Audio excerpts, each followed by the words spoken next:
Have you ever wondered what the world looked like before the flood, when humanity was still fresh, when lifespans stretched for centuries, and when cities first began to rise? This is a story you may think you know, but the details will surprise you.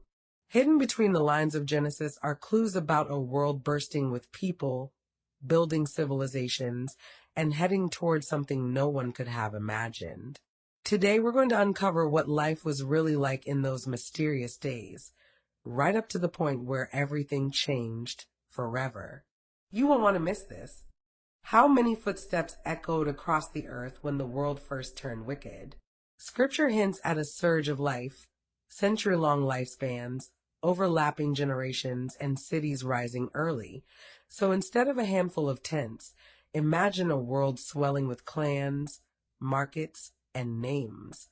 If we start modestly, say 100 people a few centuries in, and use a gentle growth step each generation, a simple model like P equals P yields a multiplier of roughly. That lands not in the dozens of thousands, but somewhere between 1 million and 50 million people worldwide by the time we reach Genesis 6. Plenty of souls to fill cities, and soon test the limits of the human heart. When men began to multiply on the face of the earth, and daughters were born unto them. That line doesn't read like a village census, it sounds like a surge. With centuries-long lifespans, whole generations overlapped, and families didn't just grow, they fanned outward. Picture clan fires dotting distant hills, footpaths stitching valleys to river plains, and a steady hum of names being added to the world. The word multiply points to compounding growth, not a trickle. More households meant more marriages. More daughters meant wider kin networks, and wider kin networks meant settlements springing up beyond one region. Cane City already hints that organization and numbers were there.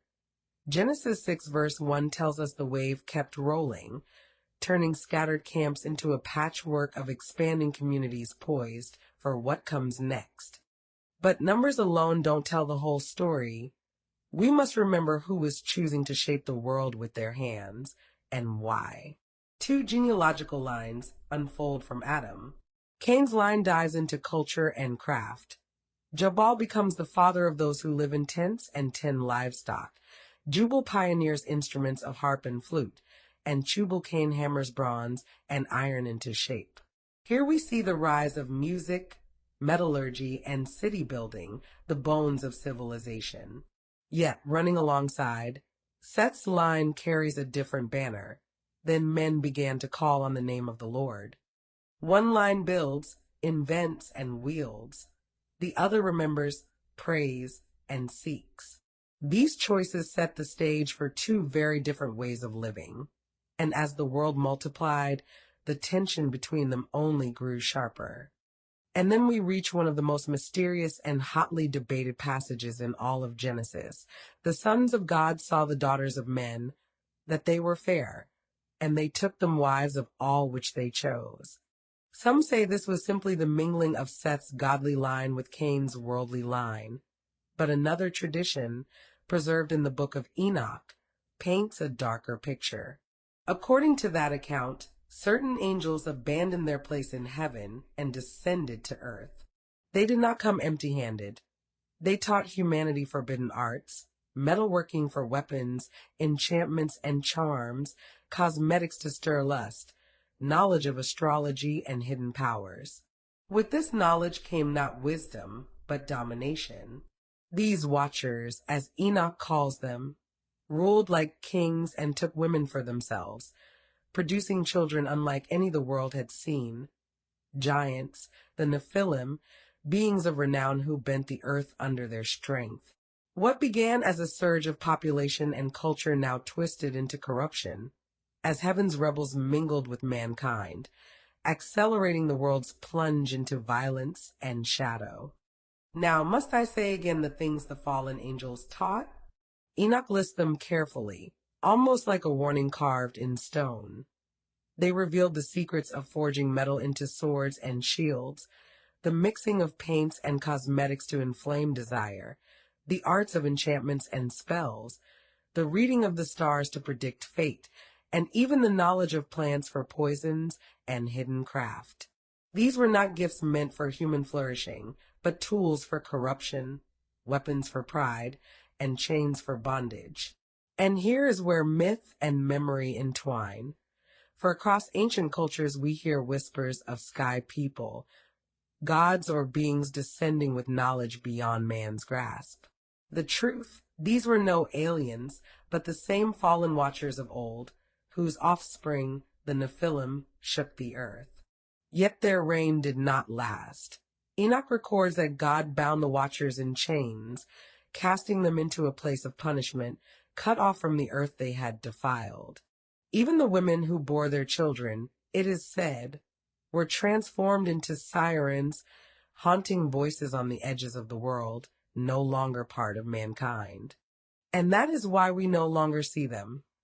Their season ended, their rebellion locked away, their memory fading into the stories of gods from the sky. Enoch does not leave the fate of the fallen angels to imagination.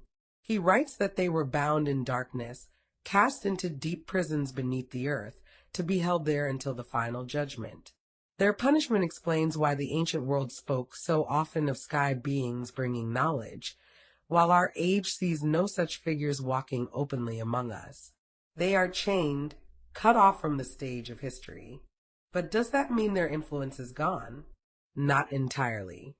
Though their voices have been silenced, their teachings left seeds, fragments of forbidden wisdom, that continue to reappear in different forms.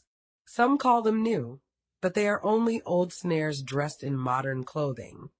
Attempts to leave the body through astral journeys, secret dealings with dark spirits, whispers of knowledge offered at a hidden cost. The world no longer sees giants towering over cities, but the shadow of those first rebellions still bends toward mankind, testing hearts in subtler ways. Now think of it. In the ancient world, the fallen had children with women, and those children became giants. Genesis calls them the Nephilim, mighty men, men of renown. If such beings walked the earth, wouldn't their hands leave traces? Across the globe, we still find giant anomalies. Colossal stone circles like Stonehenge, the towering pyramids aligned with the stars, monoliths cut so precisely they fit without mortar, and jewelry so finely crafted it rivals modern tools. Who were the builders of these wonders?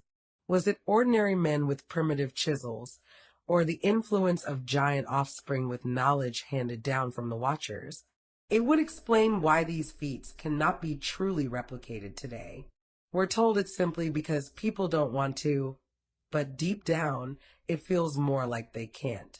These works stand as echoes, silent witnesses that something greater, something unnatural, once walked among mankind, until judgment swept them away. And what swept them away, you ask? The flood, not just a myth, but a cataclysm with traces found in cultures across the world, from Mesopotamian tablets to Native American legends, from layers of sediment buried deep in the earth to fossils of sea creatures stranded on mountaintops. But here's the question. If the flood truly happened, why don't we see more of the good people's legacy? Perhaps because the righteous lived humbly, building with wood and clay, writing on fragile materials that dissolved beneath the waters. Nothing of theirs was meant to last, because their hope was in God, not in monuments. But the wicked, the oversized, the proud, the Nephilim, left cities so massive and works so heavy that even the floodwaters could not fully erase them. Ancient ruins scattered across continents whisper of super cities built by hands larger than ours. And just as scripture later records giants still walking the land after the flood, perhaps not all of them perished in that deluge. Surely they didn't. Yet of the holy line, only one family survived, Noah and those who boarded the ark. Their memory endures not in stone and gold, but in the covenant God carried through the waters. So doesn't it make sense that something so wicked, so cunning, might want part of itself to survive? Perhaps even to leave behind markers, artifacts, or remains designed to be uncovered by later generations. But what would be the point? Ecclesiastes says there is nothing new under the sun, and maybe that's far more literal than we imagine. What if the strange relics, the unexplainable technologies, and the anomalies scattered across the earth are not mysteries at all, but leftovers of a time before the flood? If so, then the leaders of our age are not inventing new marvels, they're simply reverse engineering what was hidden, reawakening old knowledge. And that leads us to the troubling questions.